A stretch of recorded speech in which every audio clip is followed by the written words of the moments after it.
David Morrison had been living alone on the colony for 6 months when he heard the knock. Soft, hesitant, nothing like the aggressive thuds of official visitors. When he opened the door, he found two small alien children huddled together in the rain.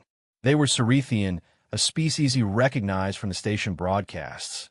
Elegant, intellectually superior, bred for governance and scientific advancement.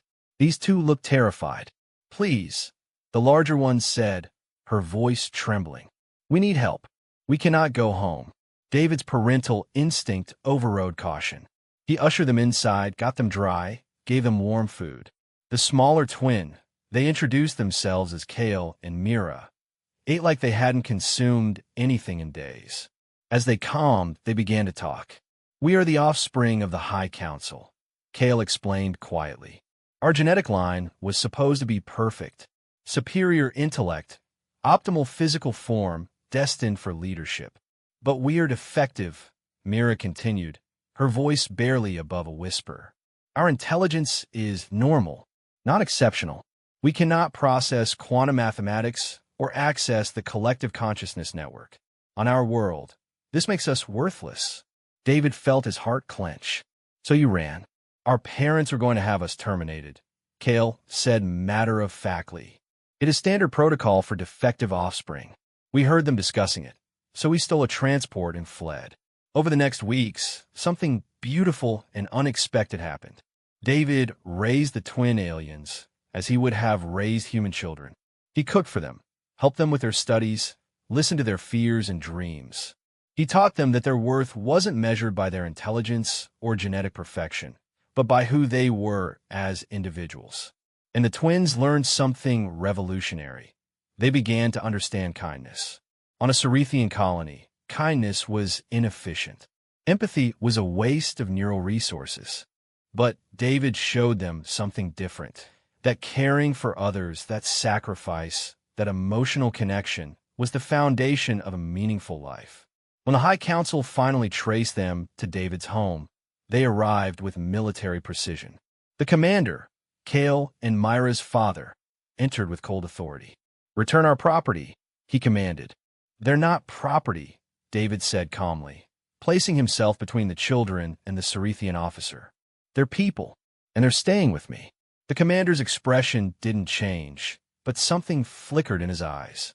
"You dare refuse the High Council?" Mira stepped forward. "Father, please listen. We want to tell you something." What followed was a confession that would echo across the galaxy. The twins spoke about what they'd learned living with a human. They spoke about the nature of care, about how David, a being from a species the Cerethians considered inferior, had shown them more value and love than their own genetic creators.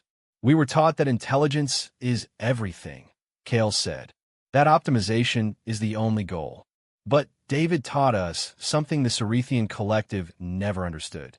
That love makes life worth living. That ordinary, imperfect beings are more precious than perfect ones who feel nothing." Mira continued. "He fed us when we were hungry. He comforted us when we were afraid. He asked us what we wanted, not what we were designed to be. And in doing so, he awoke something in us that our neural architecture wasn't supposed to possess, a capacity for emotional depth." The commander stood frozen. Around him, his officers exchanged uncertain glances. "We refuse to return to the collective," Kale said. "We choose to stay with David. We choose a life of feeling over a life of perfect efficiency." The commander's jaw tightened. For a moment, it seemed he might order their forcible extraction. Then something changed in his posture, a subtle shift that suggested profound internal conflict. "What you describe," he said slowly, "is inefficient. Illogical." "Yes," David agreed. "It's also the most important thing in the universe." The commander looked at his children, really looked at them, for perhaps the first time. He saw them not as genetic specimens, but as individuals who had chosen connection over perfection. He turned to his officers. "Stand down. The children's choice is respected." As the Cerethian delegation departed, word of what had transpired spread across the collective.